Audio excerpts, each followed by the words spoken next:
Washington, where President Joe Biden spoke with reporters tonight, continuing ongoing efforts to reassure voters he can do the job following his bad debate performance against former President Trump. The president answering reporter questions as the number of Democrats calling for him to drop out grows every day. Tonight, national political reporter Evan Kosloff with late reporting from the Capitol. I've got to finish this job because there's so much at stake. A make-or-break moment for an embattled president. Every answer he gave in this crucial news conference under the microscope as he fights for his political life. I'm not in this for my legacy.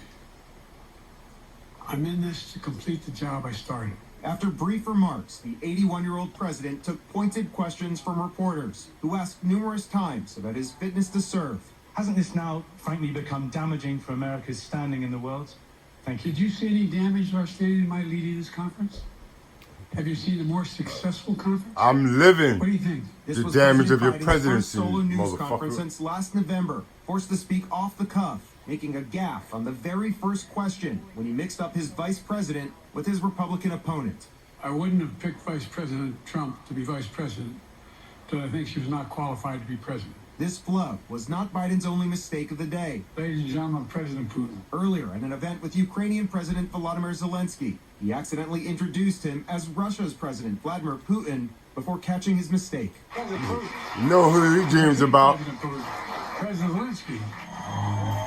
The president also rejecting reports that he's had to cut back on his schedule to go to bed early, although he conceded that he needs to pace himself to avoid being overworked. I love my staff, but they add things. Add things all the time. The very end. I'm catching hell from my wife. Biden's news conference unlikely to ease the concerns among many Democrats on Capitol Hill. On Thursday, a number of congressional Democrats calling for him to drop out ballooned to double digits. Party insiders are concerned that we could see many more defections in the coming days. But on Thursday night, President Biden was defiant, saying he had no plans to leave the race. Tomorrow, if all of a sudden I show up at the convention, everybody says we want somebody else, that's the democratic process. It's not going to happen.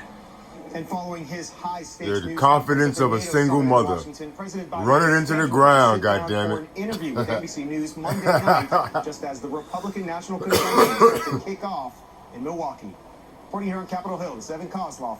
He's surrounded by too much of that black girl Thanks a lot for that. magic. Now to other stories we're following.